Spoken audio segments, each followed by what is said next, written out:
Have you ever had a dream so real that it felt like a memory? A dream that didn't just haunt your sleep, but followed you into the real world? For most people, dreams fade the moment they wake up. But for Emma Holloway, her dreams were different because whatever she saw in her sleep, it came true. At first, it was small things. Harmless, a song playing on the radio, a phone call from someone she hadn't spoken to in years. But then, her dreams became darker, more vivid, more deadly, and no matter what she did, she couldn't stop them. This is the story of the girl who dreamed of death. Emma Holloway was 16 years old when she had her first nightmare that came true. It started like any other dream, hazy, surreal, weightless. She found herself standing in the middle of an empty road, her breath visible in the freezing air.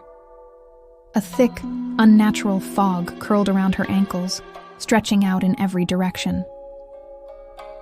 Then she saw her, Lily, standing at the edge of a bridge. The old, iron railings were rusted, bent like fingers curled into a dying grip. Below, the river churned, a deep, black void that seemed to stretch forever. Emma's chest tightened. "Lily?" she called out. Her friend didn't turn, didn't flinch, didn't move. Emma stepped forward, her bare feet scraping against the cold, damp concrete. The air smelled wrong, like rotting leaves in something metallic. "Lily." She tried again, her voice fragile, trembling. Lily tilted her head slightly, but Emma could only see the back of her head, her long hair tangled and wet. A single, slow drip of water fell from the hem of her dress, splashing onto the pavement. Drip, drip, drip. Emma's stomach twisted. Something wasn't right. A gust of wind swept through the bridge, pushing Emma's hair into her face. The temperature dropped instantly. Her breath hitched, her skin prickling with something ancient and cold. Then Lily spoke, but her voice wasn't hers. "It's too late, Em." Emma's blood turned to ice. The voice was distorted, a wet, broken whisper, like something trying to speak through a mouthful of water. Then, without a word, Lily took a step forward and vanished into the blackness below. The splash never came. Emma woke up gasping, her sheets soaked with sweat. Her heart pounded against her ribs as she clutched her chest, trying to convince herself. Just a dream. Just a dream. But when she closed her eyes, she could still see it. The bridge, the fog. Lily's drenched silhouette, standing motionless in the dark. And worst of all, that voice. That drowned, gurgling whisper. After Lily's death, the dreams didn't stop. If anything, they got worse.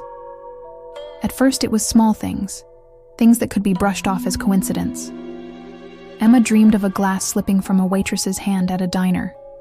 The next day, she watched it shatter on the floor, just as she had seen. She dreamed of a red balloon getting caught in power lines. The next afternoon, she walked past it, tangled in the wires, swaying lifelessly in the wind. But then, the dreams turned violent. She saw a man being stabbed in an alley, his breath coming in short, wet gasps, the knife sinking into his side, twisting. Next day, she saw it on the news. Same alley, same man, same wound. A woman screaming in a dark basement, her nails scraping against stone. A house fire. The flames devouring a second-floor window. And every single time, it happened. She tried to ignore it, tried to block it out. But it wasn't just the dreams anymore. Something else was happening. Something was watching her. Emma started noticing things, shadows that didn't belong to anything. The feeling of cold fingers brushing against her back when no one was there. And the worst part? The whispers. At first, she thought it was the wind, then the pipes in the walls. But she was wrong. Because one night, as she lay awake, too afraid to sleep, too afraid to dream, she heard it, clear as day, right next to her ear. You should have warned her. Emma froze, her body paralyzed with fear. The voice was low, slurred, gurgling, like something speaking through water. She didn't move, didn't breathe, her entire body locked in terror. Then, a wet drop landed on her forehead. Emma's breath hitched. Her eyes snapped up, slowly, toward the ceiling. Dark water stains, spreading, dripping, and in the center, two sunken black eyes staring down at her. Emma screamed, but when she scrambled to turn on the light, there was nothing there, just a dry, cracked ceiling, the only proof left behind. A single damp handprint on her pillow. In the dream, Emma was lying in bed. Her room was dark. The moonlight barely reached through the window. And then, she heard breathing, not her own. Someone else was in the room. She tried to move, tried to scream, but she couldn't. The closet door creaked open. A figure stepped out, tall, shadowy, no face. Just darkness where its eyes should be. It moved toward her, slow, deliberate. And then, it leaned down, its cold fingers pressed against her throat. Emma felt her breath slipping away. She was dying. And then, she woke up. She sat up in bed, heart pounding. It was just a dream. But then, she saw it. Her closet door was open, and the air in her room felt wrong. She told herself she was imagining things. But every night after that, the dreams came back. Every single night. The same figure, the same cold hands, the same whisper in her ear. I'm coming. She started sleeping with the lights on. She stopped dreaming about others. Now she only dreamed about herself, and each time, the figure got closer. Emma stopped sleeping. She tried everything, sleeping pills, staying up all night, even leaving the lights on. Nothing worked.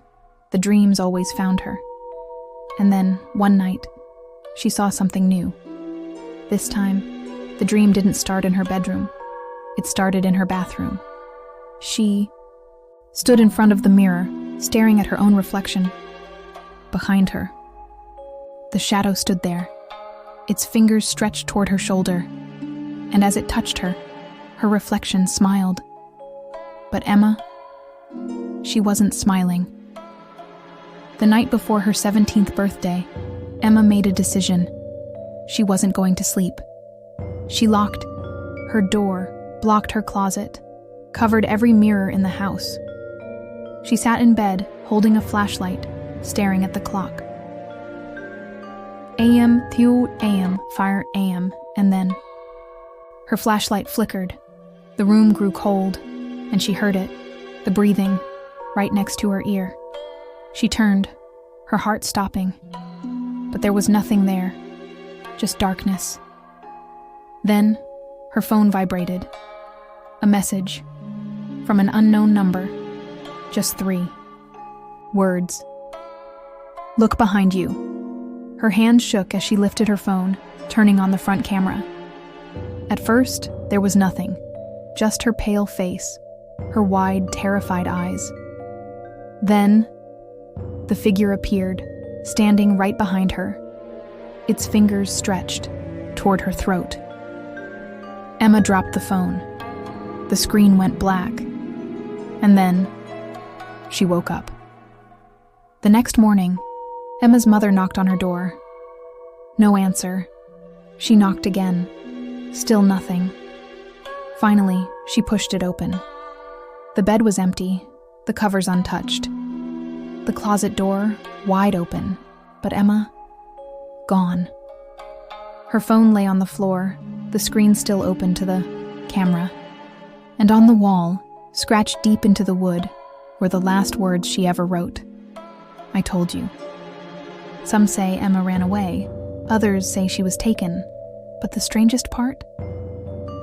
Every now and then people report seeing her in their dreams, standing in front of a mirror, staring, waiting, and if you ever see her, it might already be too late. Pause. Music fades. What do you think? Could this really happen? Have you ever had a dream that came true? Let me know in the comments below. And if you enjoyed this story, don't forget to like, subscribe, and share, because you never know who might be watching.